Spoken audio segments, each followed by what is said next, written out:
Hare Krishna, Hare Krishna, Krishna Krishna, Hare Hare, Hare Rama, Hare Rama, Rama Rama, Hare Hare. Everybody together. Krishna, Hare Krishna,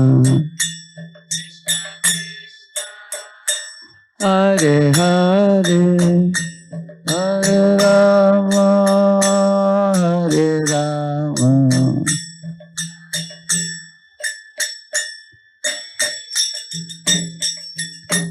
Hare Krishna, Hare Krishna, Krishna Krishna, Hare Hare, Hare Rama, Hare Rama, Rama Rama, Hare Hare.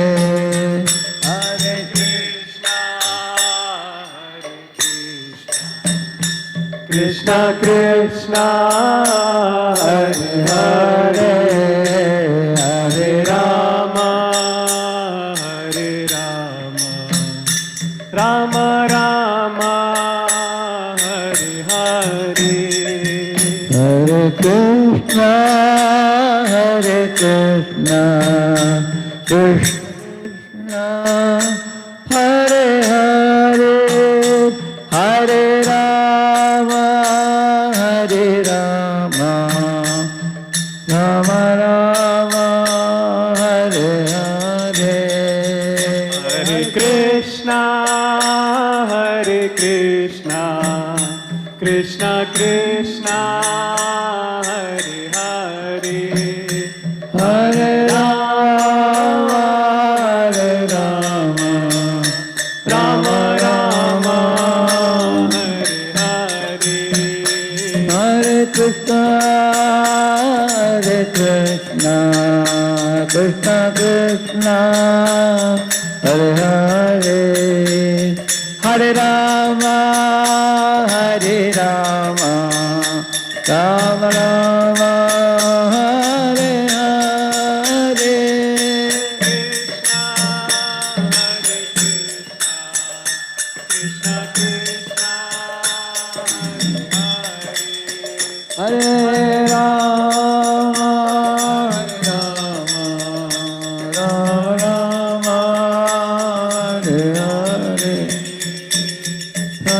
Krishna, Hare Krishna, Krishna Krishna, Hare Hare, Hare Rama, Rama Rama, Hare Hare.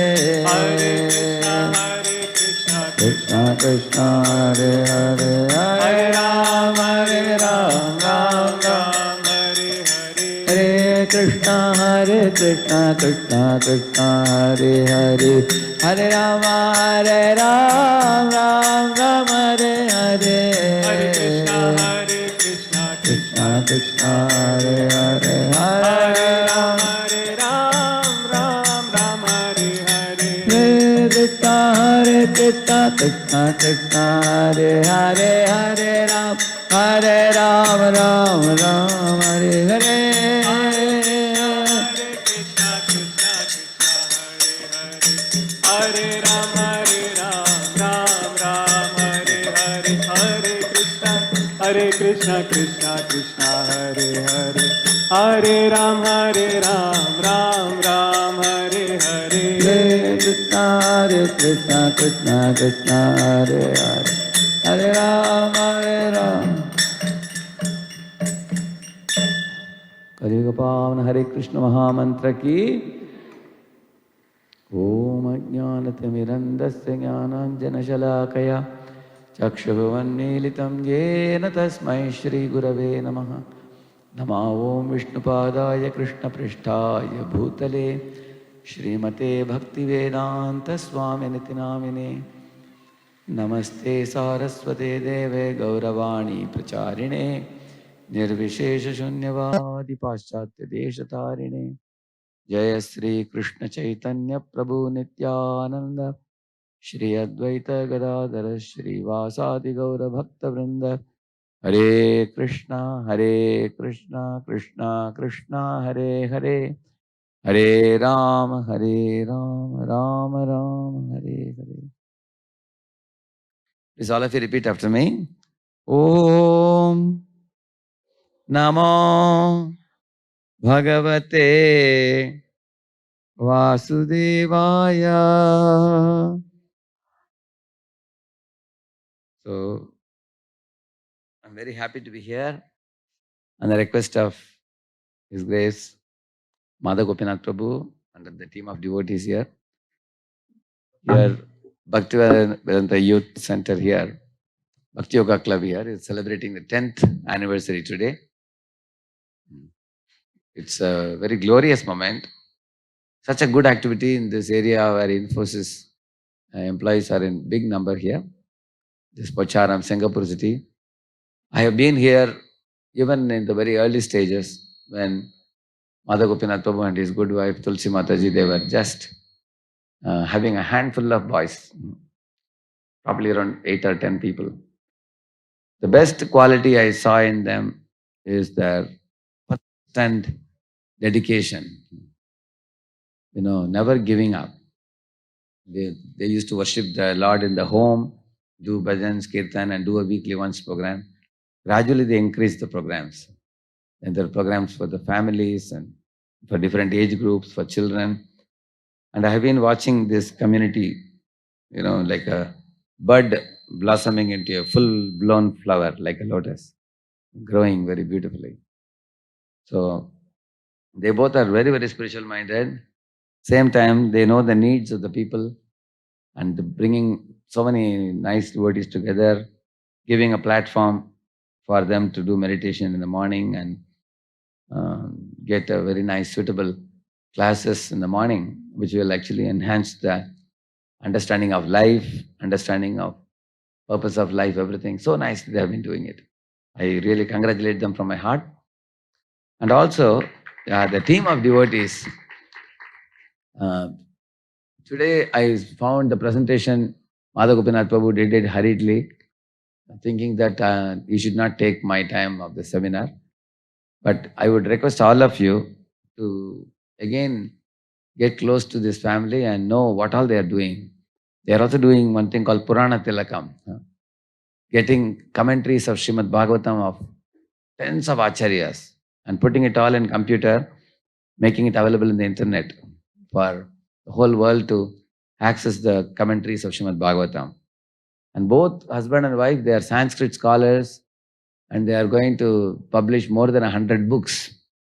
The time to go. Already they're publishing, even now. They're going to publish more. And the team which they have, they are not ordinary people. Many of them are good teachers themselves. They can teach Bhakti Shastri courses. They can teach philosophy of Bhagavad Gita very nicely. So it's a very educated group, intelligent group. They are on one hand engineers, on the other hand Sanskrit scholars, and they are coming from very cultured families, very, very pious and pure families. So like we say, birds of the same feather flock together. Just like, for example, whether it is good people or bad people, you will find that people look for like-minded people. Like you have a stagnated water in a gutter, a lot of mosquitoes will come there. You will see that. On the other hand, you create a spiritual ambience, spiritual-minded people will come together. That's a sattvic ambience, then it attracts sattvic people in big number. So they are doing very good work, and I like to come here always to get inspired myself when I see this group of devotees, sincere practitioners. And the whole thing is led by Madha Gopinath Prabhu and his good wife. They may be hiding behind like a salt hiding in a sabji. If in the sabji there is no salt, nobody can eat sabji, isn't it? Similarly, they are hiding behind always. They don't push themselves in the front, but they are very, very wonderful devotees. So he told me that today there are going to be many new people also coming for this program, from even Infosys. There are different age group people. So he suggested that I do some topic which will be easy for everybody to grasp. So this is the topic I had chosen, managing the mind menace. I did this topic in University of Texas, Arlington. There were about 220 students registered for this. So we had only place for 180. The hall was jam-packed. The students liked it. Therefore, I thought that I can share this with all of you. You will also enjoy it. Because in the modern times, it's becoming more and more difficult for us to manage our mind because the temptations are increasing. If you are a child, you have video games. If you are a grown-up, you have YouTube videos. You have so many things. You have Wi-Fi. Everywhere you go, you have Wi-Fi. You can be kept 24 hours preoccupied with a smartphone or your computer. So the number of allurements and temptations and times following engagements have increased in the modern times. So many people are finding it difficult to manage their own mind. So how I will be presenting this to you, there will be 4-5 sections. After finishing every section, I will put a stop, and then in case you have some questions, you can ask me. Then I'll proceed to the next one, okay? You see, in this world, there are two things. Both have energy, a flood or a dam. They both carry a tremendous amount of energy. But out of the two, you will see dam is better because dam conserves energy and releases it as per the need. Whereas the flood is destructive energy. It can carry away the cattle, kill the people, destroy the houses. So, how is your mind? Ask yourself. Is it like a flood or is it like a dam? For example, one doctor says, if you become angry extremely on somebody, it is equivalent to losing so much energy what will be expended in running 5 miles distance. Imagine if you ran 5 miles, how much energy you will lose. That much you lose by becoming angry. So that means it's a destructive energy. It is unnecessarily wasting your energy. So similarly, when we become envious of somebody, if your mind is not peaceful, you have revengeful thoughts, which are arising like waves. You are internally becoming very active, and that is causing you so much energy loss. Is there anyone here who have experienced in the night when you lie down, you don't get sleep for 2-3 hours? Mind is racing from one place to another. It is thinking of so many thoughts. Just like I have an experience when my computer, one day I didn't close the files, I just closed it. Next day morning when I touched my computer, it was very hot like a frying pan because the files were not closed. Similarly, nowadays many people, their mind is active even though they are lying down to sleep because many files are open. This anxiety, that anxiety is going in different directions. And you can't be peaceful like that. But what we call as hyperactivity of the mind, it has increased a lot in this day and age. So that is like a flood. They are not able to conserve the energy. They are actually wasting the energy in straining themselves. Like, once I was coming in a plane from America to India back, there was one boy sitting next to me. He was sitting with his computer. There is something called as test for speed, test for speed. He opened his computer and he was like racing in a vehicle. He's going this way, that way, and a lot of obstacles are coming and some thieves are coming in between. So many things are coming. So when I was looking into his screen for even 5 minutes, my head was spinning. So much complication in that game that he was playing. But after 2 hours of using that, he got very tired. He just closed the computer and he was relaxing. I saw him. Why unnecessarily strain your head so much, I was thinking. So you see like that, just as that boy was actually unnecessarily agitating his mind with that games, similarly, we also take many self-created responsibilities which are actually not necessary. We purchase trouble with our mind. I'll tell you some examples. You see, we all have emotional outbursts. Look at this left side fellow. I think he lost his temper now. On the other side, you see that fellow is smiling happily. We can be actually cheerful or we may lose our temper.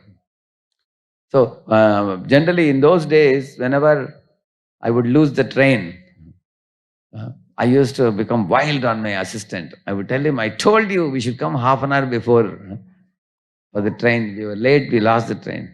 But over a period of time, I got used to it. In case we missed the train, okay, just laugh it up. Look for the next train. So you have a choice to act how you want to act. You see, mother and father may have difference in opinion whether the child should study vernacular language or English or international school or average school. So people force their opinion on one another and they lose a lot of mental energy by that. Now the question is, whenever you have such unpleasant exchanges with near and dear ones, can you forgive them? Because you have to stay with them lifelong. Or if you have to do studies, how can we be less distracted and more focused? Because the mind is racing always. It's running always. Many times you open the book, you don't go beyond 1 or 2 pages because mind is elsewhere. Or how to control our mind and relax it from day-to-day work life. Because in work life, it appears to be never ending. So many things come one after another. How to relax the mind, how to manage it. Yeah. We are living in a world where somebody will praise you, somebody will criticize you. Somebody will appreciate you, somebody will discourage you. So if, like here you see, somebody is ridiculing him, somebody is pushing him down, somebody is pointing fingers. So how do we deal with the negativities? How can you stop observing negativities from all around you? Which means you have to live like a lotus surrounded by a muddy pool of water. You can't isolate yourself from the world, but we have to learn to insulate ourselves. So how do we do that? So similarly, there are many, many bad habits that affect our careers also. Like you see, somebody may be overeating, having obesity due to eating junk food. Somebody is always intoxicated. Somebody is a chain smoker. Somebody is sickly. Somebody gets into unnecessary affairs. Somebody is very inattentive in work due to some psychological problem. Or somebody gets angry for small, petty things. So in this way, you'll find many of the companies are wondering about, how can I recruit somebody with all these problems? So they're looking for people who can actually deal with their mind successfully. Let us recite a shloka now. You all can repeat after me. Chanchalam hi mana Krishna pramathi balavadridham tasyaham nigraham manye vayoriva sudushkaram. So Arjuna, reflecting our situation, like I told you, many situations till now. He is also saying something similar. My dear Krishna, my mind is very chanchalam. It's very restless, like a monkey. See the monkey how it's jumping. It cannot sit in one place peacefully. My mind is also jumping like this, and it's very turbulent. Like you see this storm. See, he's saying it's like a strong wind. Sometimes the wind may be extremely strong. You are not able to resist it. Or the mind is sometimes like a naughty child.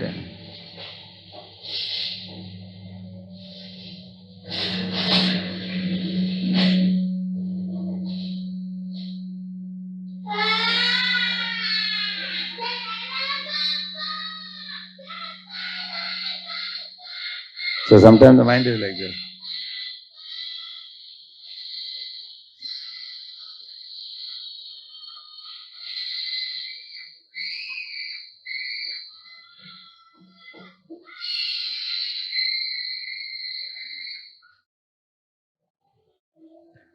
Or the mind is mad, like a mad elephant. It's very strong like an elephant, he says. Pramati, Balavadridham.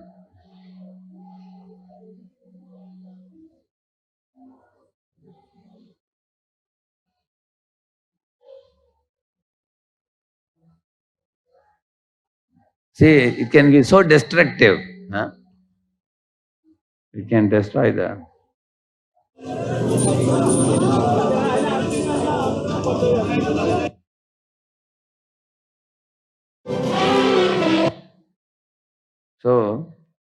I showed you 3 examples till now. One elephant example I showed you, how elephant can be very destructive. I showed you uh, prior to that I showed you the child which is very naughty and angry. Sometimes mind also makes such adamant demands we have experienced.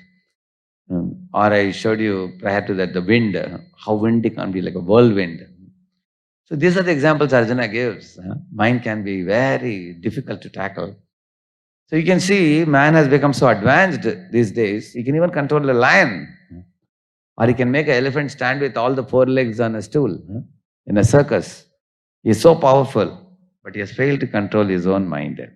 Uh, You can see he has become a slave of his mind. And why it is so? Lord Krishna says that there are 3 viruses in our mind. Uh, those 3 viruses are the cause of all the problems in our mind when we are living in this world. So those 3 are mentioned below at the bottom. Lust, anger, and greed. You are able to see this thing now? Yeah. Trividam narakasyedam dwaram nashanamaatmanah kama krodha tata lobhas tasmat etatrayam tyajet, he's saying. These are 3 gateways to hell, Arjun. Lust, anger, and greed. What are these 3 things? Lust means adamant desire for the prohibited things.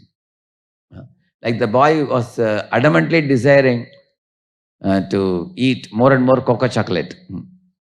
His father was trying to say no to him, and you saw how he created a scene. Lust means adamant desire for the prohibited things. Ravana had an adamant desire to carry away Sita. That's example of lust. And greed means even after you fulfill your desire, you want more. If you eat 2 gulab jamuns, you want 2 more. If you eat 4, you want another 4 more. Until you get stomachache, you will not stop. So that's called greed. Greed means, lust means I want, I want, I want, I want. Greed means I want more, I want more, I want more. That is greed. And anger means I will create a scene if I am not provided what I demand. That is anger. Actually, essentially out of these 3, there are only one only. There is only one. Lust only. If lust is not fulfilled, it becomes anger. When lust is fulfilled, it becomes greed. So this lust has to be transformed into love. When we do that, then only the mind will become peaceful. Otherwise, mind will be like this, or like this, like this, you see. So this is the nature of the mind. Okay, till now, anybody has any question till now? I till now only described about the nature of the mind and the impurity in the mind, which is lust, anger, and greed. Any questions till now? If any of you have, you can raise the hand, I can answer it. Then I'll proceed to the second one. Is it all right? How many of you feel it is easy to understand? You can raise your hand. You find it easy? Okay. Is slideshow coming properly then? Okay. In the second part, we are going to discuss how do bad habits develop that make our mind so raging? What are those bad habits that make our mind so wild and not peaceful?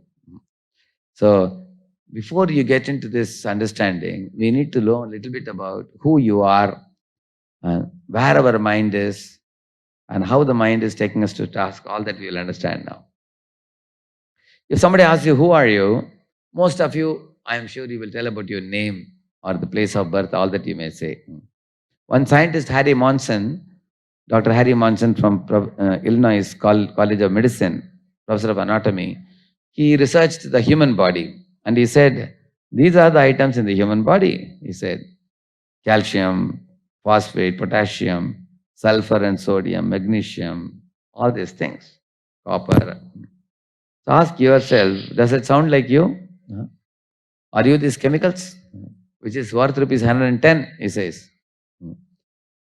So you all know that these chemicals are there in your body, but you know you are not this bunch of these chemicals. There is something more.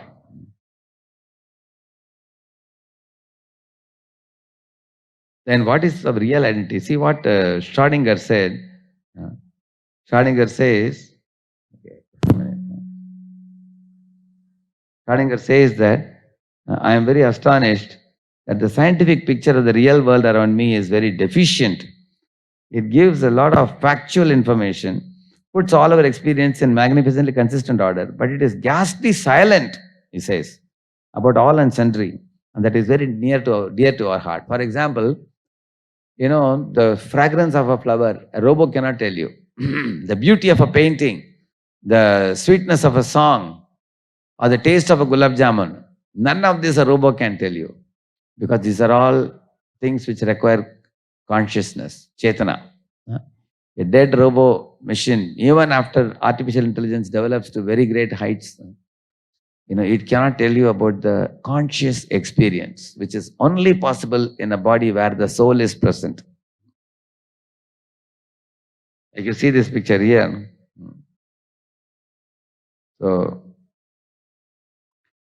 So these three words have become very commonly used everywhere nowadays: body, mind, and soul. The body is the one you see in the mirror in the morning when you look at yourself. But inside your body, you will see there are two things. There is mind and soul also. The yellow one is the soul, the real you. In the Bhagavad Gita, like Krishna describes, it's very important for us to know this, because without knowing this, we will never learn the technique of managing our mind. Nainam chindanti shastrani nainam dakhati pavakaha nachainam kliyadayantyapo na shoshayati marutaha. Krishna is telling, my dear Arjun, the soul cannot be cut by scissor. The soul cannot be burned by fire. The soul cannot be moistened by water. Like if a soul gets drowned in the tank, in the water tank, it will not die. Soul will not die. Only our body dies. Soul will never die. Even at the time of death, Krishna says, Nahanyate hanyamane sharire. Many verses in second chapter.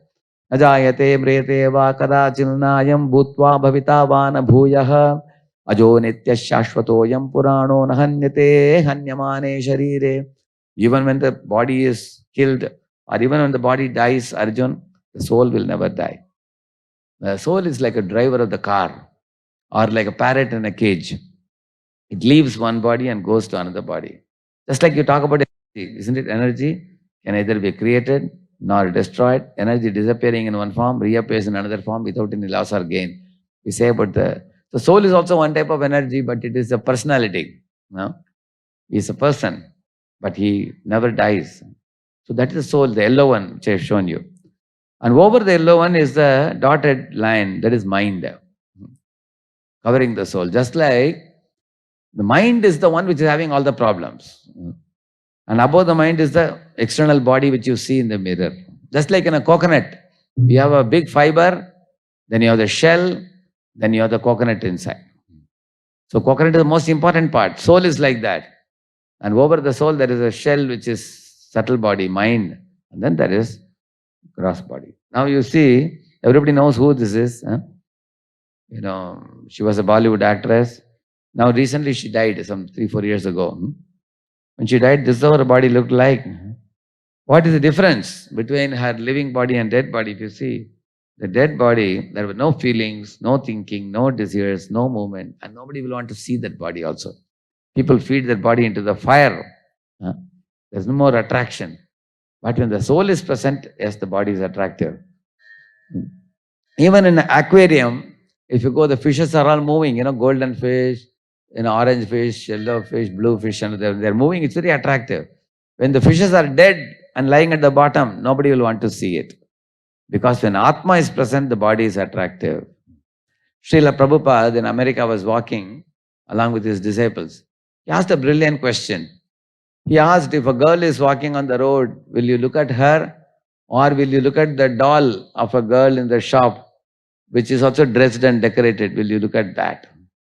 Of course, it's a little embarrassing question. The disciples felt uneasy, but then disciples honestly told them, we will rather watch somebody walking on the road, not the doll. And he asked why? Because the one who is walking on the road, in that body there is Atma, spirit. Whereas in the doll, there is no Atma.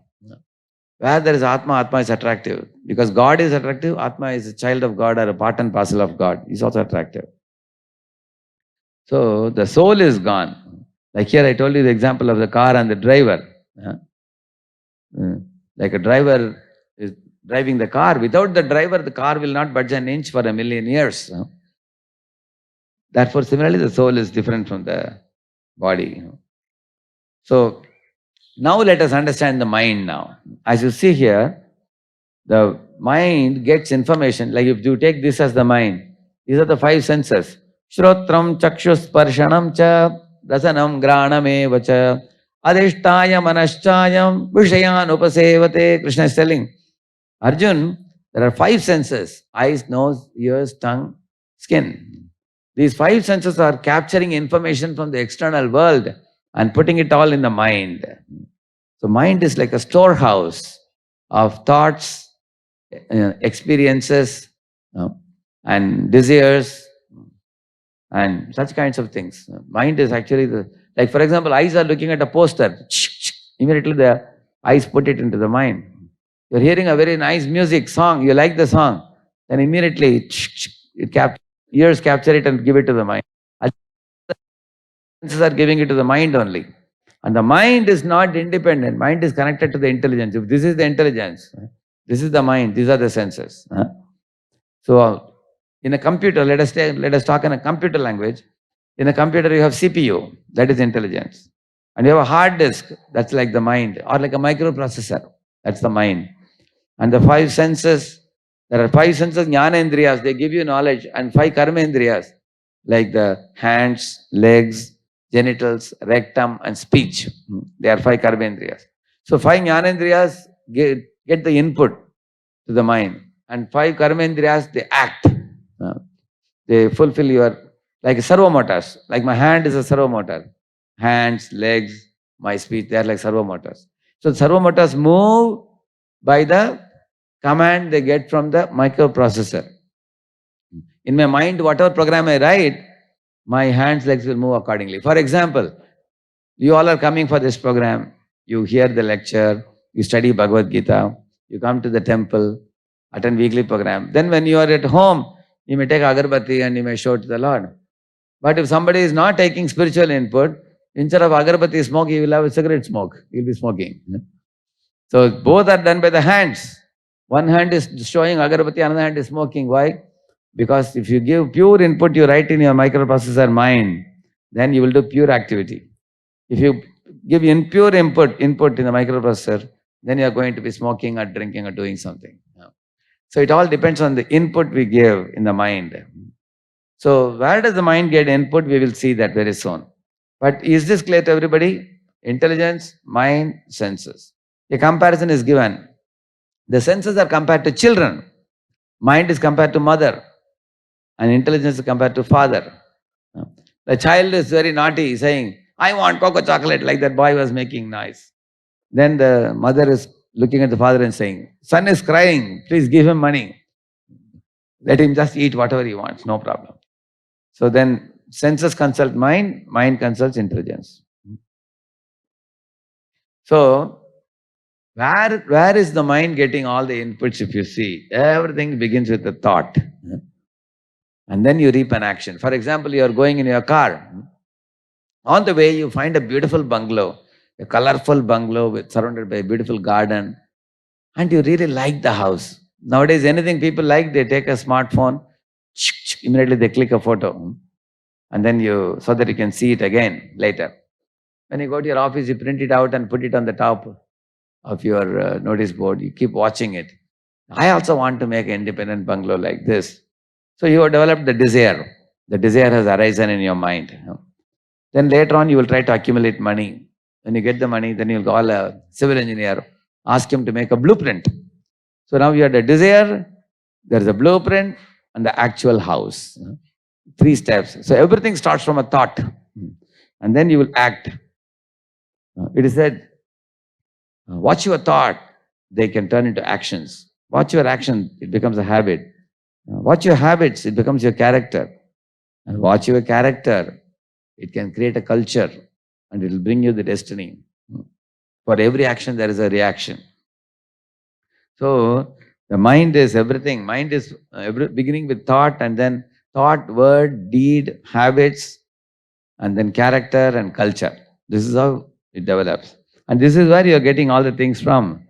The kind of books you read, kind of movies we watch, the kind of music we listen to, and the kind of friendships we keep.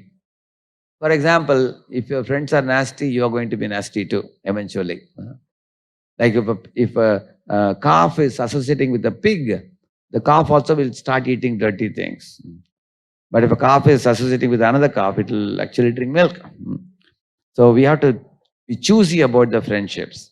Like for example, if your friend is speaking vulgar words, then you will also start speaking vulgar words.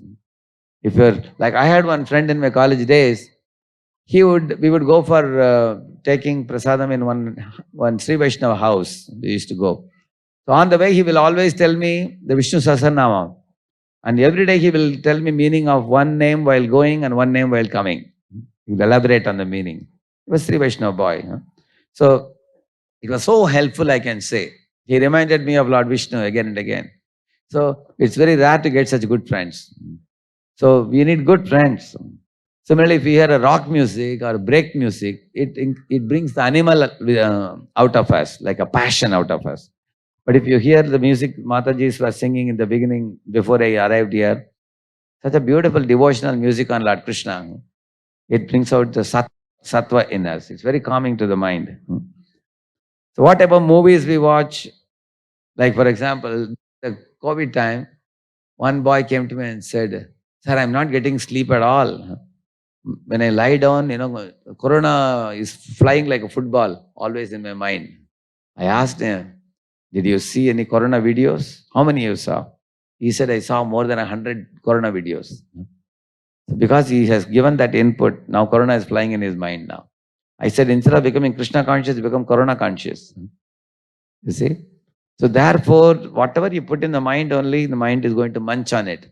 You put pure things, it will munch on pure things.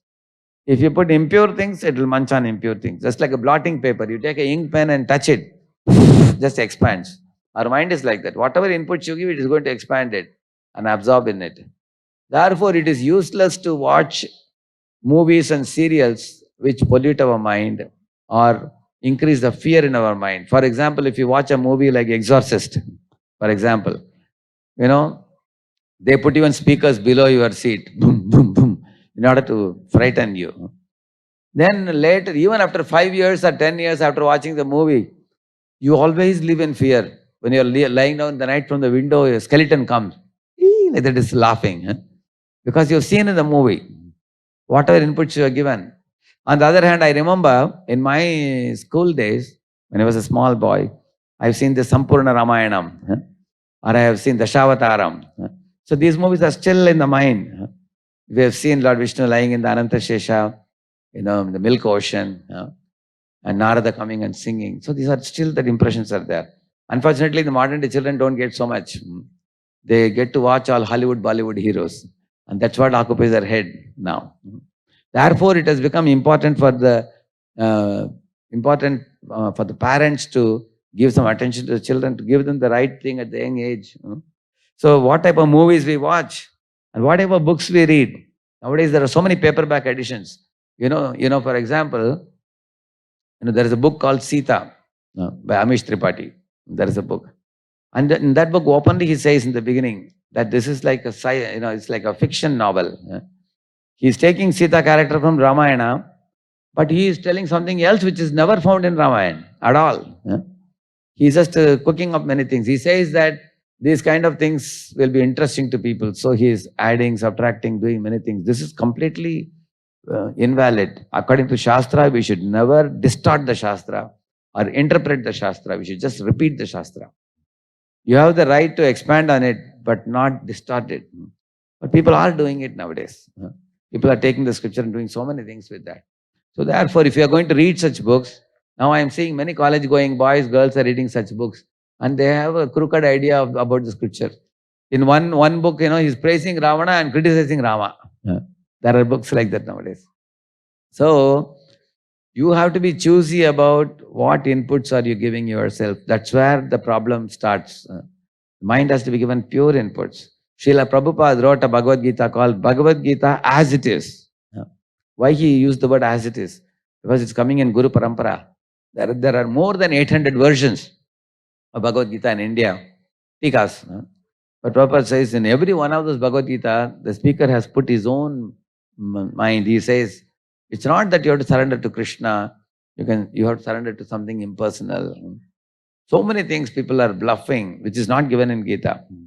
So what I liked, I went to a dozen organizations before coming to Srila Prabhupada's ISKCON. Why did I join ISKCON? Because I found that every second or third page you will find Prabhupada quoting a shloka. You will find authentically from Bhagavad Gita, Srimad Bhagavatam.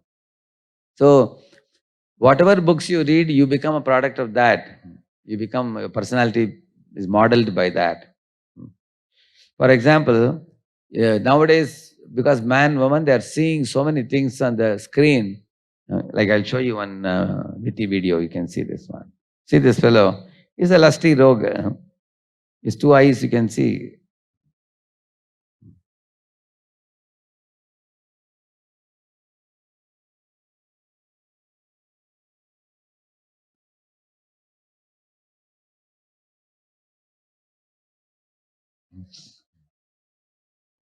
So he was imagining a man to be a woman because that's the kind of movies he has watched before. This I showed you. So this Gigo principle, you call it good in, good out. Like you see here. If you give garbage in, then garbage out. That's what will come out.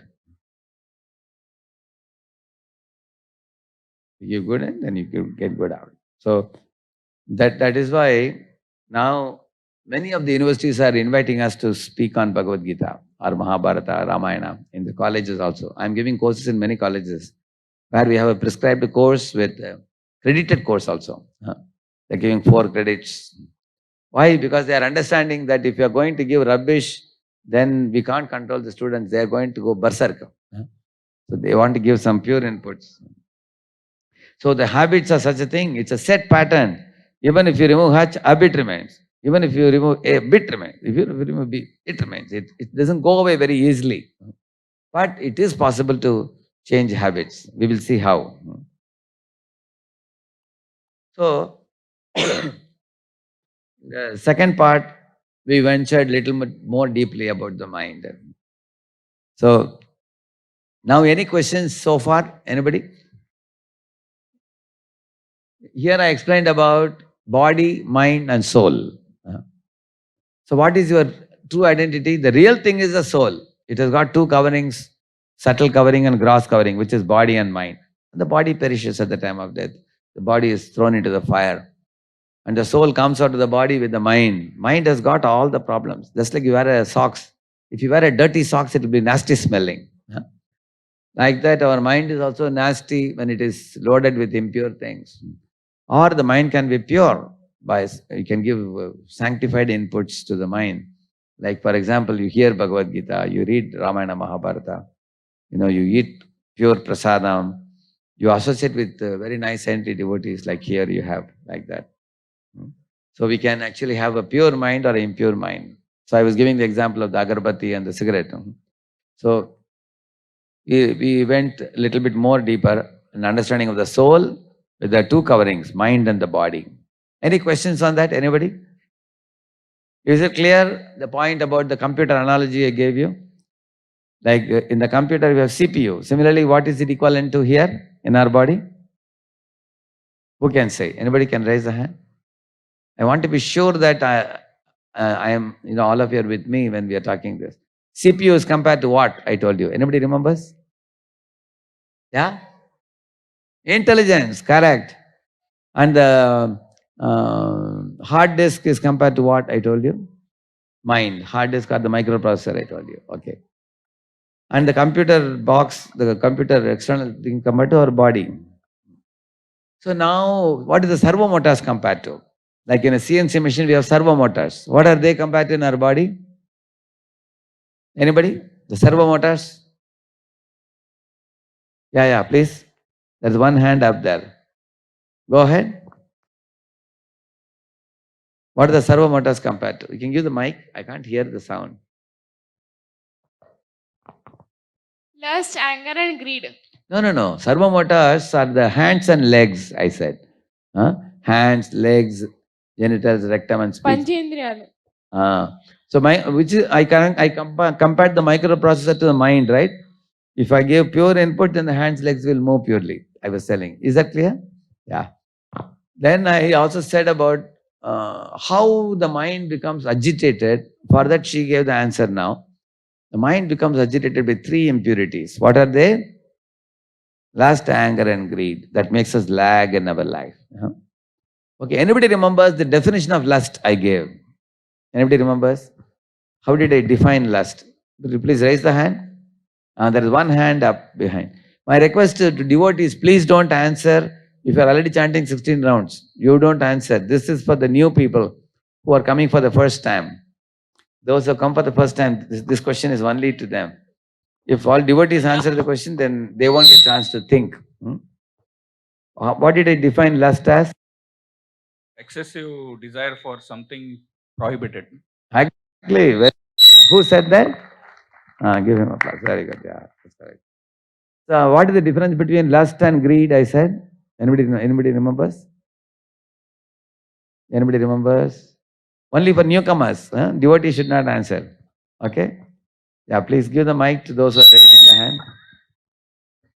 Quick. I want it. I want. That is lust. Yeah. And Yes. I want more and more and more. that is greed. Yeah. Very good. Very good. Yeah. Very good. That's nice. So now you all understood that. So then I said, out of the three, there is only one thing that causes the other two. Who knows? Which is the one thing which causes the other two? Anybody? Yeah, please. Anger. No. Lust. Exactly. Unfulfilled lust becomes anger. Fulfilled lust becomes greed. Yeah, thank you. So then I said, what should we do with the lust I told you? Lust should be transformed into what? Love. And here you see this picture here. Ravana represents lust. Hanuman represents love. So Hanuman had great love for Lord Ram and he respected Sita as mother. He has seva bhav, service mentality. Look at Ravana, he had exploitative mentality, selfish exploitative mentality. He thought of Sita as my object of enjoyment. Whereas Hanuman thought Sita is my mother. He had seva bhav. In this world also, we all suffer from this bhoga vritti, which is opposed to seva vritti. This is the only problem in the mind, which makes the mind possess lust. And the lust becomes anger, greed and all. See, mind can be trained like an elephant. Look at this elephant here. It's so huge.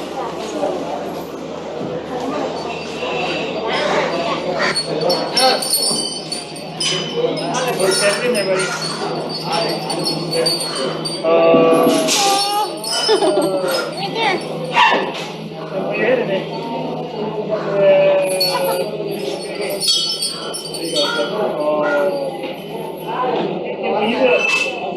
Walk closer.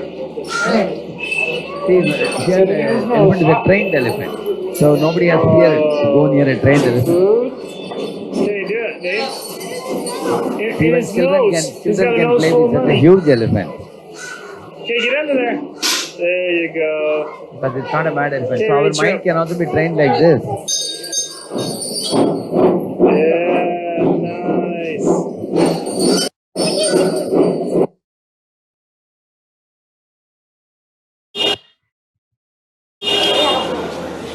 It's so.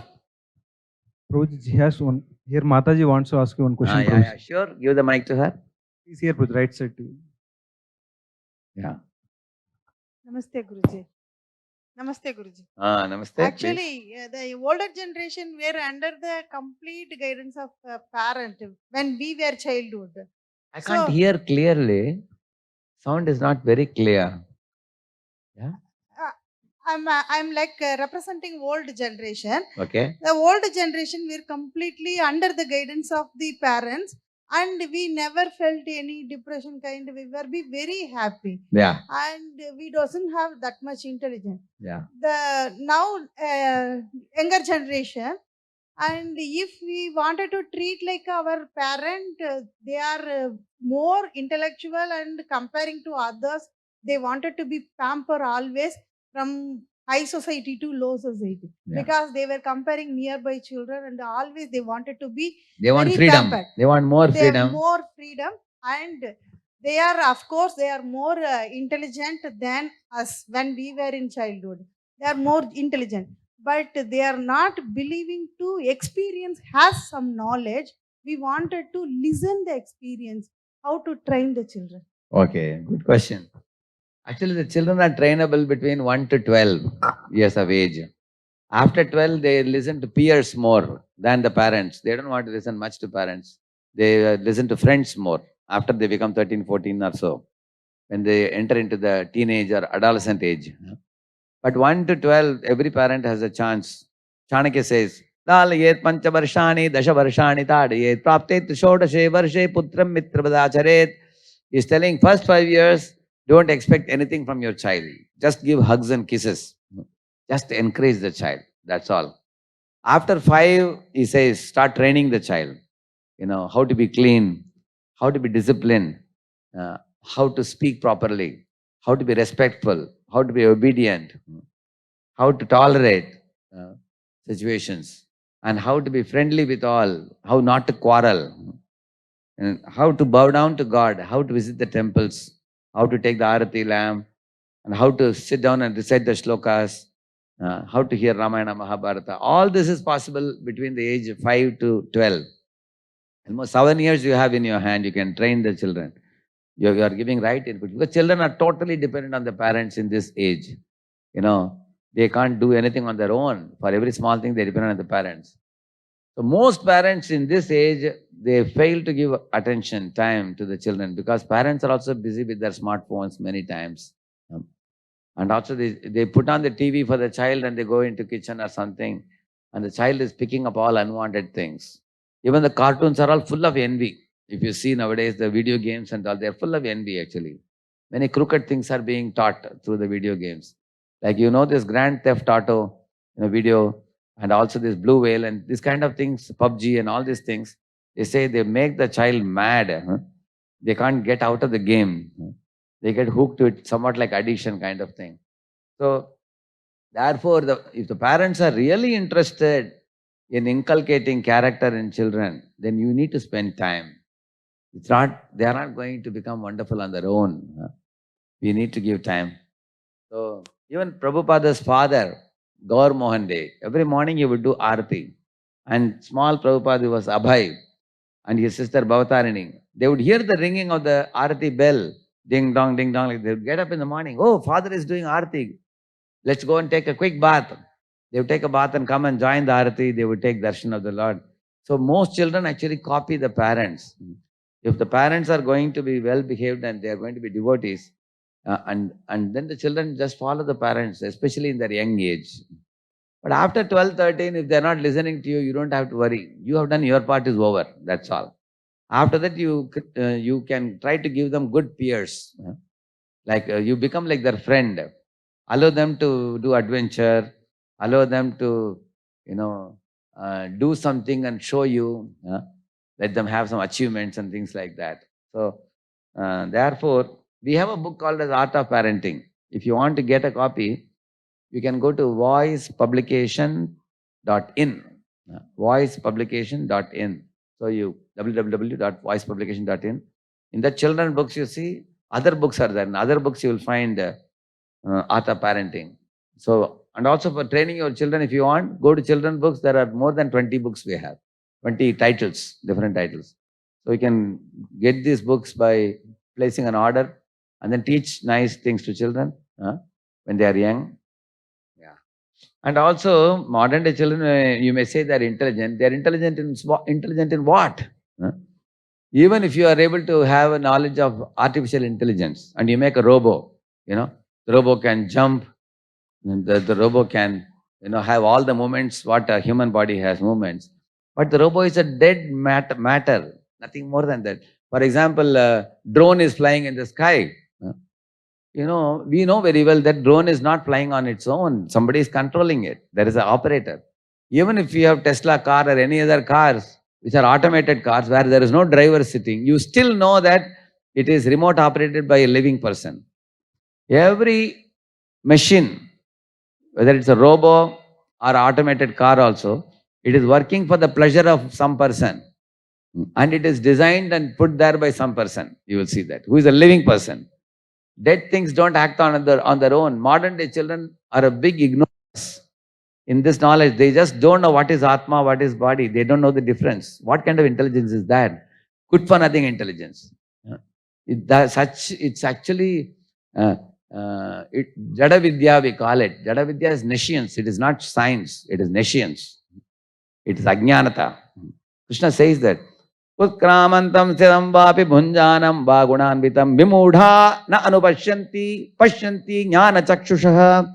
Those who have the eyes of knowledge, they can clearly see that a living spirit has entered this body and a person is moving. When a person dies, the spirit has left the body. Those who can clearly see this, they are called jnana chakshush. Those who cannot see this, they are called vimudha, fools. They are not called intelligent. So modern day children are just playing with dead matter. What kind of intelligence is that? Real intelligence begins when they understand, I am not the body, I am spirit soul. Therefore, it is our duty as parents to teach them Bhagavad Gita right from the young age. They can begin with reciting shlokas. Eventually, as they grow, then you can teach them this knowledge. What is Jada? What is Chetan? What is Ishwar? Who is above the Jada and Chetan? So, see, here is an analogy given in Kathopanishad. You can see this. There are 5 horses compared to 5 senses, like eyes, ears, tongue, nose, and skin. And the ropes are compared to the mind. And the driver is compared to the intelligence. And the soul is the passenger. And the chariot is your body. Which means every soul situated in every body has 3 equipments: intelligence, mind, and senses. So the senses, like horses, may run hither and thither out of control if the intelligence driver does not restrain it. If the driver is stout and strong, this intelligence is not IQ. Don't think that all the Mensa society people with high IQ are having high intelligence. That is only mundane intelligence. We are talking about discriminative spiritual intelligence. With spiritual intelligence, you can know what is beneficial, what is harmful, what is good, what is bad, what should be done, what should not be done, what is sat, what is asat, what is temporary, what is permanent. That intelligence is something you achieve by studying Bhagavad Gita. So if the intelligence is strengthened by study of Bhagavad Gita, then it can control the mind and it can control the senses subsequently. On the other hand, you can see this one. Do you think driver is in control? Is he in control? Huh? How does he look like? What do you think? Anybody? Is driver in control or not in control? Huh? Not in control, yeah. Because very weak driver. So modern day people's situation is like this. Their spiritual intelligence is weak. So they can't control the mind and senses. They become simply slaves of lust, anger, and greed. And therefore, they are being slapped and whipped and punched and pounded and buried. Many of them are suffering. They may be educated. They may say, I am MTech, I am PhD, I am BTech, I am foreign returned, my salary package is, 60 lakh per annum and all that they may have. But they have no control over their mind and senses. They become simply slaves of lust, anger, and greed. Actually, I can tell you many corporate stories also. You will be shocked. In corporate circles, what big managers become victims to. These 3 things, how they have become victims, there are many stories. So, therefore, we should not be slave of our senses. We should not be Godas. We should become Goswami. We should master the senses. For that, the intelligence has to be strengthened. Like here it is said, you see, if you control the mind, it is your best friend. If you don't control the mind will overtake you and you will become a slave of the mind, he says. Yeah. Like for example, the knife, is it good or bad? In the hands of a surgeon, knife is good. But not in the hands of a thief, who may kill others. So the same mind, you will see, it can act like a chabi, for example. If you do like this, the room opens. If you do like this, the room is locked. Similarly, our mind also, if it is trained like a trained elephant, it is very helpful. If it is like untrained elephant, mad elephant, then it is deadly. I gave the example in the beginning of flood and the dam. So we should make our mind like the dam, not like the flood. Yeah. You see, modern day children are victims of the smartphone. They may look smart, they may be able to do programming in the computer. Does that make them really smart? You can see, are we servant of our smartphone? Are we? Uh, or the smartphone is our servant? You see, our Srila Prabhupada started this ISKCON society. Worldwide, he had 108 temples he had. He was running it without a telephone. He never had one phone also, not even a button phone. He was running everything by snail mail. He was running 108 temples with 10,000 devotee followers in his times. So modern day people are all the time with the smartphone. You can see that. The smartphone has overtaken their heads, and even it's affecting their academics. It is affecting their regular normal lifestyle. Therefore, here is the example I am giving you for how the mind and intelligence can have a tug of war. Mind is tempted. Hey, I'm an engineer. I should know how to hold a cigarette. Cigarette makes me feel cool and all that, mind says. But the intelligence gives reason. Oh, that's a bad habit. It's not good for you. You will ruin your good health. You will become addicted to it. So intelligence is higher. Mind is lower. It's a lower cell. Mind goes by instinctive pleasures. Intelligence goes by reason. Mind thinks that, like if I show you a chocolate and if I show you a 500 rupee note, which one will you take?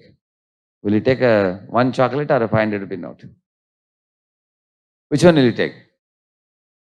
The currency note you will take, right? If you ask children, children immediately say, I will take the chocolate because they don't know anything beyond that. But you know that inside the 500 rupee note, there are 500 chocolates. So intelligence goes by reason. Mind goes by instinctive pleasures. So here is the real point connected to this topic today. If we are going to allow our mind to flow according to instinctive demands of the mind, we are going to become victim of lust, anger, and greed. At the spur of the moment, we become angry and we lament later. I heard a story. Once a man went to the forest on his horseback, riding the horse. His dog also came to the forest. He sat under a tree, he ate his lunch, he played his guitar, he sang some songs. Then it was noontime, getting hot up. He thought, let me go home now. So he boarded his horse again. When he returned, the dog was barking. It was not letting him go. It was moving like this way, that way. He couldn't proceed ahead. He thought, why my dog has gone mad? Why is he barking like this? He took his gun, shot the dog. And then he went ahead. After a couple of kilometers, he was looking for his wallet, and the wallet was missing. So he went back to the tree. Sure enough, he found there the wallet was lying, and the dog was bleeding in the mouth, touching the wallet with his hand. And he picked up the wallet and put in his pocket, and money was safe. But then he looked at the dog. Oh, my dear dog, now I understand why you were barking. You wanted to save me, save my wallet. I foolishly shot you. Please wake up. Do you think dog got up? Dog couldn't get up because it was too late. He made a snap decision and shot the dog. This is how many times we do in our life, because we are cheated by these three emotions, lust, anger, and greed. That's because the mind is impure and we have not subdued the impure mind by superior spiritual intelligence. And that superior spiritual intelligence will develop if you regularly attend this kind of programs. You come for the weekly classes. Madhav Gopinath Prabhu and his family, they're conducting. Attend the weekly classes, little by little, like small drops of water make an ocean. You will learn over a period of time. And when spiritual intelligence is, it's like switching on a tube light in a dark room. All ignorance will be driven out. And then we will be able to say no to bad habits and yes to good habits. So never let your emotions overpower your intelligence. Mind goes by emotion. Intelligence goes by reason. So now I finished the third part. In the third part, we went even more deeper. So anybody remembers something from the third part which I spoke till now? You can just raise your hand. Anything you remember in this part? What was the third part I spoke about? I think this was the third one, sorry. Yeah. How can I have a trained, disciplined, and mature mind? I showed you this Bhogavriti, Sevavriti, and then I showed you the elephant, nicely behaved elephant, and chariot of the body analogy. strengthen the intelligence. That was the main point. Mind is like a knife. It can be good or bad depending on how you tame the mind. Like the elephant also can be good or bad. Knife can be good or bad, isn't it? Yeah. So mainly we have understood one thing in this third section, that our mind can overpower us if it is impure, like a mad elephant. But if the mind is trained by, purified and subdued by higher intelligence, then the mind can be very helpful like a good elephant, or like the knife in the hands of a surgeon. Any questions till now? There is one hand up. Please give the mic to him.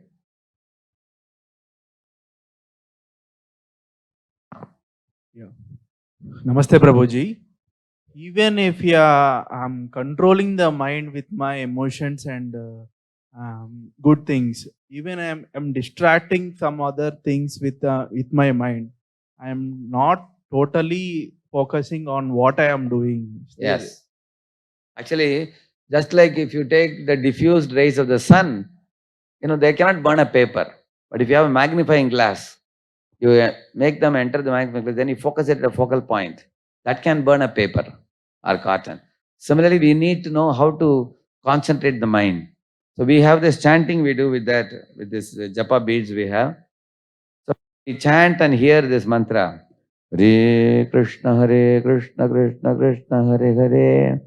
Hare Rama, Rama Rama, Hare Hare. Hare Krishna, Krishna Krishna, Hare Hare. Hare Rama, Rama Rama, Hare Hare. Hare Krishna, Krishna Krishna, Hare Hare. Hare Rama, Rama Rama, Hare Hare.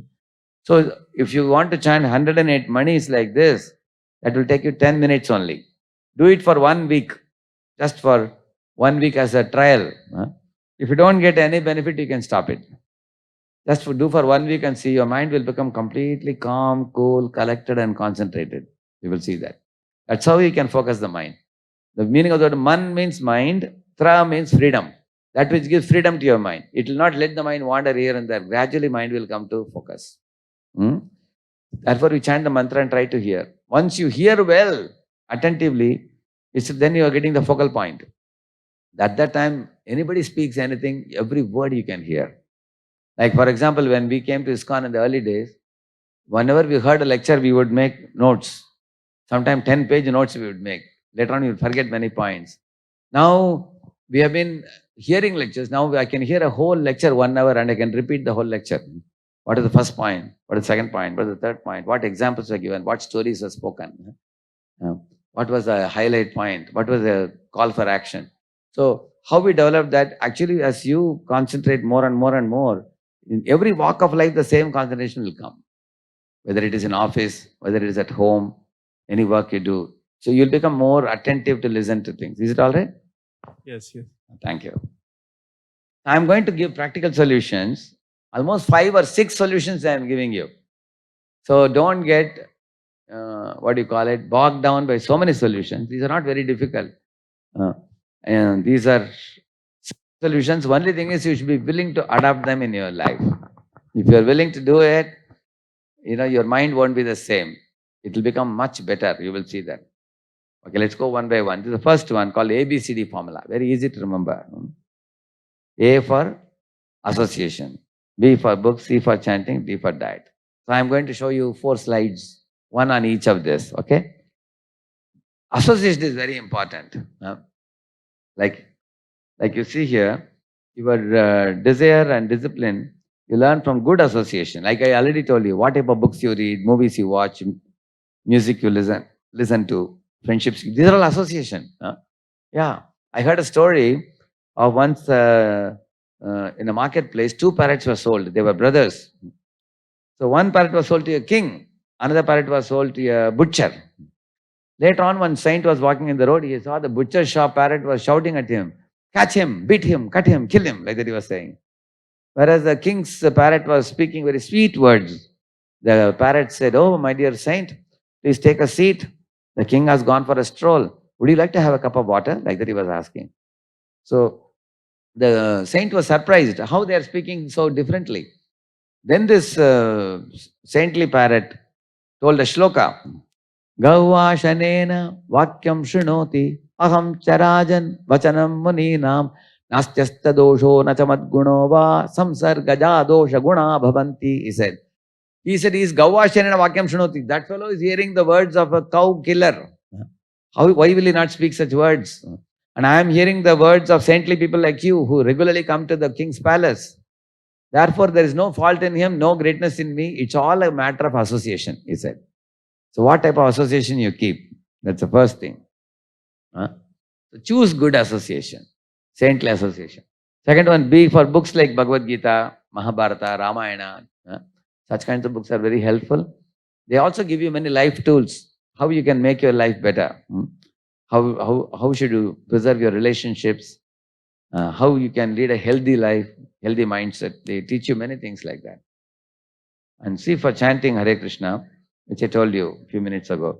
Here is a doctor, Herbert Benson. He says that if you sit in a quiet environment, in a comfortable position, like Padmasana, and repeat a prayer like chanting, Hare Krishna, Krishna Krishna, Hare Hare, Hare Ram, Ram Ram, Hare Hare.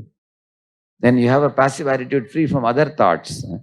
Then he says your metabolism remarkably reduces, and he says it's very calming, and it actually, he says that the muscles, the blood flow to muscles stabilizes and blood pressure falls and breathing rate decreases, and by this you get relaxed alertness.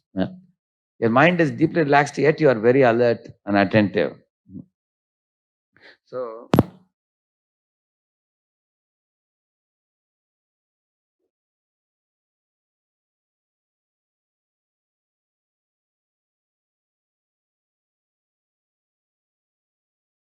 The Vedas, however, are not as well known for presenting historical and scientific knowledge as they are for expounding subtle sciences, such as the power of mantras. We all recognize the power of sound itself by its effects, which can be quite dramatic. Here, a high-pitched frequency shatters a drinking glass. So, we can easily understand that loud sounds can produce substantial reactions. It is commonly believed that mantras can carry hidden power, which can in turn produce profound effects. The ancient Vedic literatures are weapons being called by mantra. For example, many weapons were invoked by mantra during the epic Kurukshetra war, wherein the Bhagavad Gita itself was spoken. The ancient deployment of Brahmastra weapons, equivalent to modern-day nuclear weapons, are described throughout the Vedic literatures. Additionally, mantras carry hidden spiritual power, which can produce significant benefits when chanted properly. Indeed, the Vedas themselves are sound vibrations in literary form and carry a profound message.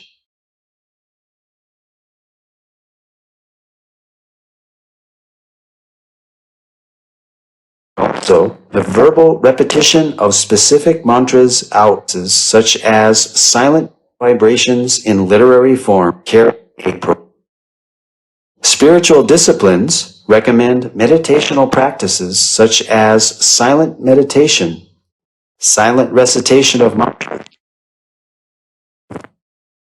of specific mantras. A clinical test of the benefits of mantra chanting was performed on 3 groups of 62 subjects, males and females of average age 25. They chanted Hare Krishna Maha Mantra 25 minutes each day under strict clinical supervision. Results showed that regular chanting of the Hare Krishna Maha Mantra reduces stress and depression and helps reduce bad habits and addictions. These results formed a PhD thesis at Florida State University.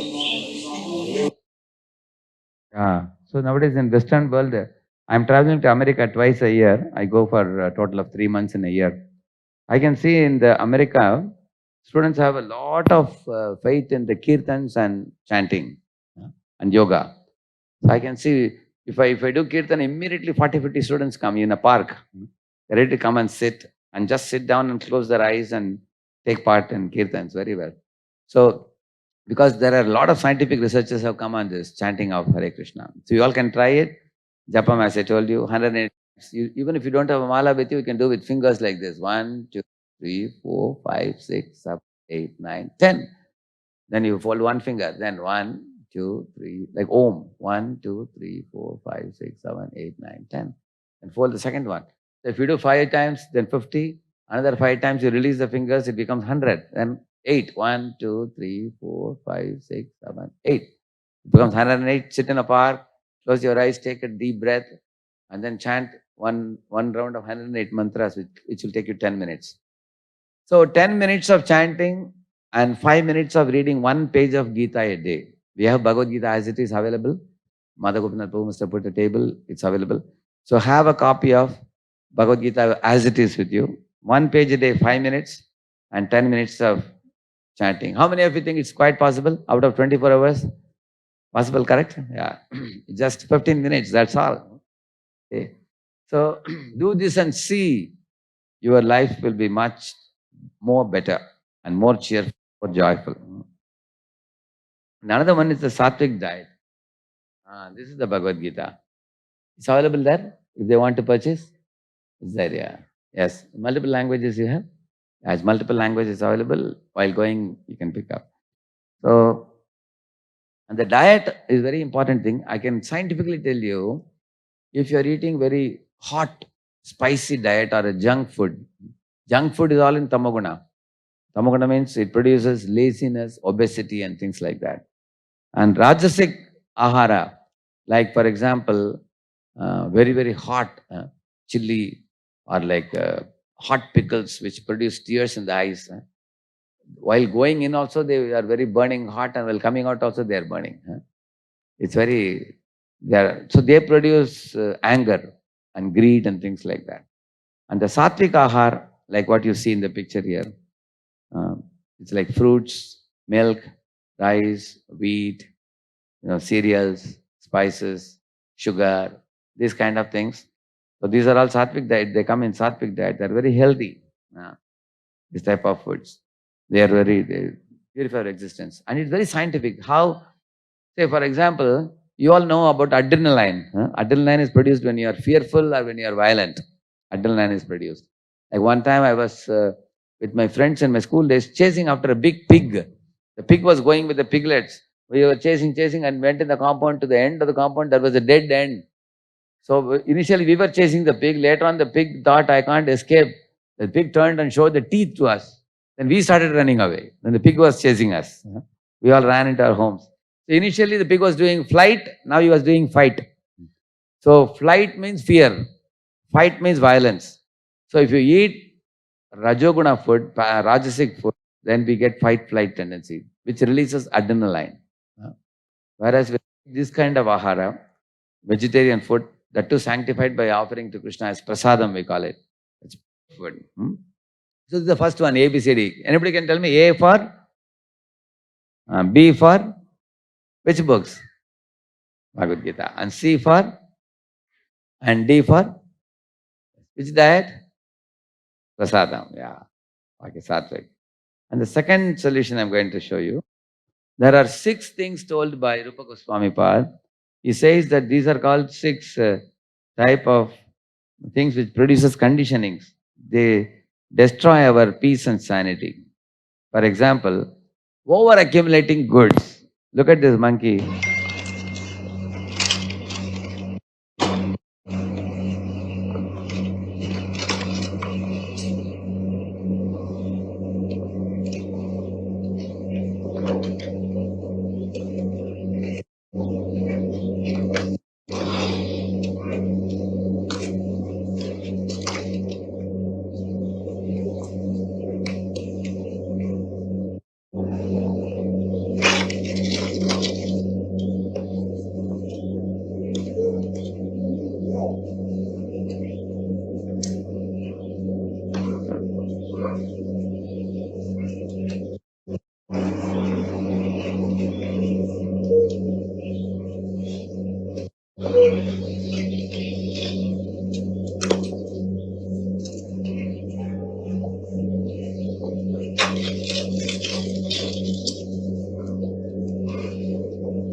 anything, the monkey is eating anything.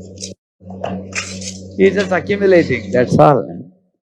So you will see, in modern times, people accumulate a lot of money, but they have no time to enjoy. You will see they have no time for family, they have no time for health. You can see that, they accumulate a lot. So he says this is one of the reasons for our suffering. He says over accumulation. So actually we are not against ambition, but we are against over ambition. Like Maruti car, you can drive at 80 km/h. Don't drive at 150. You will burn out the car very soon. So there has to be some planning. Don't over accumulate. Second is the over endeavor. Look at these fellows. People actually, to get 300 rupees more, people go from Pune to Bombay for job. You know that? This is how they travel. Over endeavor. According to Shastras, you can work 10 hours a day, 8 hours a day. Whatever money comes is God's grace. If you are going to work 14 hours, 16 hours a day, yes, you will earn more, but you will have to spend it for the doctor. Like one fellow was earning, in those days, he was earning 45,000. His boss told him, now you are working 14 hours, just add 2 more hours. We'll give you a round number of 50,000. In those days. So he asked his wife, said, it's very good, 50 is very good. Then he started working. Next month he got a back pain and stiff neck and indigestion and all that. So every month he was spending 5,000 for the doctor.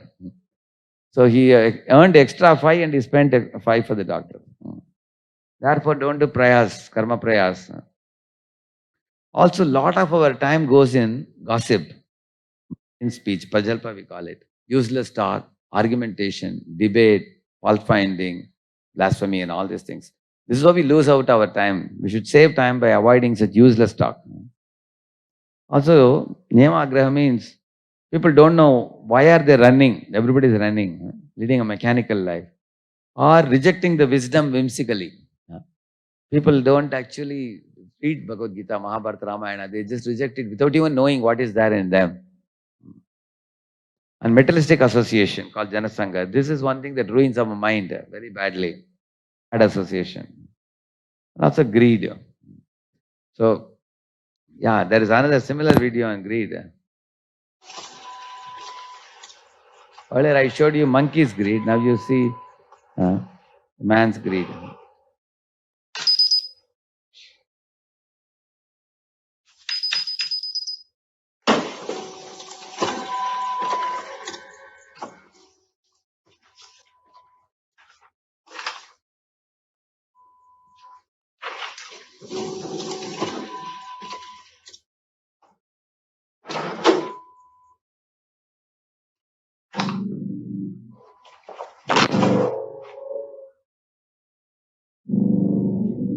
See, now he's finding a technique now, new technique.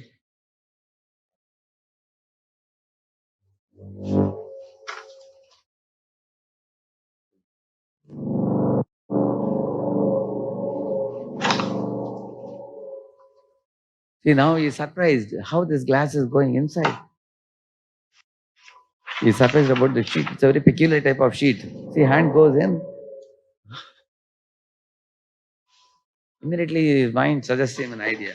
Let me check whether I can get the chocolates from inside this thing.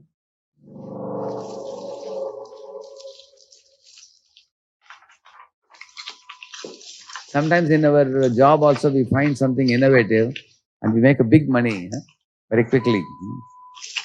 Now he's looking at the money locker. He's thinking.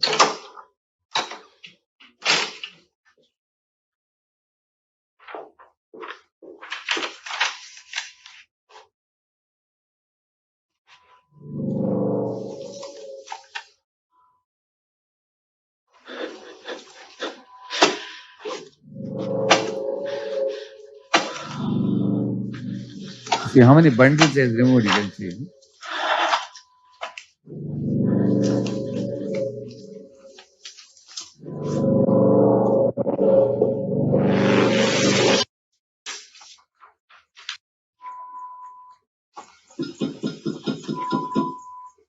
See, one thing we learn from this is some people go so far in money making, but money remains behind and they get locked up. They can't come back. There is no question of coming back. They get addicted to money making. They even ruin their health. Some people get heart attack. Some people get divorced in their life also. Many things happen. So that's the point. These are things which I told you. Atyahara prayasascha prajalpo niyamagraha janasangascha laulyam cha shadbir bhaktir vinashyati, it says. Atyahara means over accumulating things. Prayasa means over endeavor. And atyahara prayasascha prajalpa means wasteful talk, useless talk. And niyamagraha means working aimlessly. And janasanga means bad association. And laulyam means excessive greed. So these 6 things disturb the mind very much. There are many solutions, as I told you. But the most important thing I have already explained to you, ABCD. A for good association. So if you just come for weekly programs like this, which Madhav Gopinath was organizing, that alone will take care of everything. In good association, you learn everything good, all that is needed. Study Bhagavad Gita 1 page a day. Chant Hare Krishna mantra 1 round a day at least, 108 times. And try to eat sattvic, pure prasadam. So these things, and there are other further solutions about the mind which Krishna himself gives in Bhagavad Gita. Mana prasada saumyatvam maunam atma vinigraha bhavasam shuddhirityeta tapapmanasam uchyate. 5 things if you do, he says the mind will become very calm, cool, collected. You can read 17.14, 15, 16 verses, 17 chapter. Krishna gives how to manage the mind. 17.15, I think. You will see that.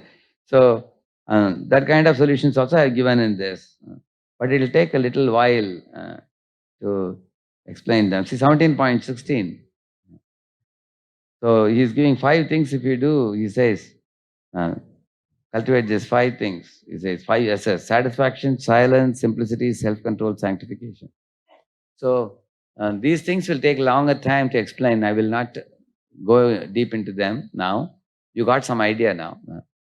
Bhagavad Gita has very, very practical tools for application in our everyday life. As we shared some of the things, chanting and other things. So my humble request to all of you, whatever you learnt today in this session, carry it with you and also take a book at the table. Now, we want to give Bhagavad Gita to 2, 3 leaders, political leaders have come here. You can invite them, please.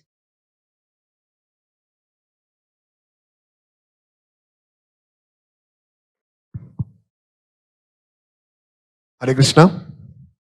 We are happy. We are very happy that on this 10th anniversary, the hall is full, and here our leaders and well-wishers have come across.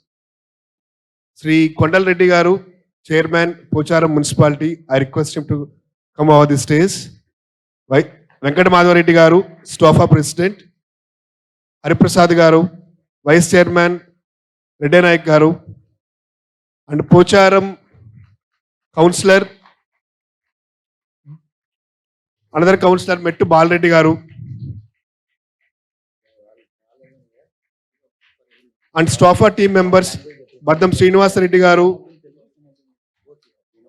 Councillor Akit Balreddy Garu, and Srinivas Reddy Garu, Baddam Srinivas Reddy Garu, Baddam Venkat Reddy Garu, Kumar Garu, and also we have a special guest, Sri Ramesh Garu, Goa BJP in charge for the Goa state, and he is also in charge for the Karimnagar BJP, Kurnool BJP in charge, Khammam BJP in charge. Sri Ramesh Garu is also with us. So I request all of them to take the blessings of Sri Radheshyam Prabhu.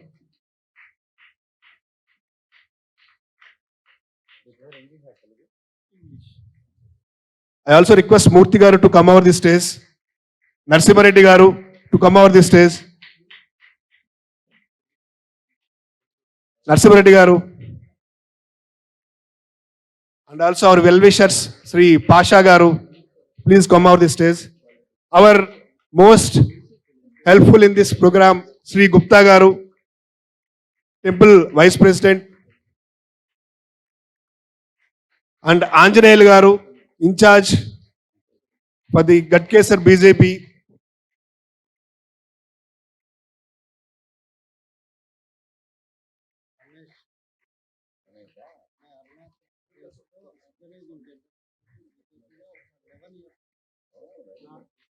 I request Madhav Gopinath Prabhu to come out the stage. Lakshma Reddy garu.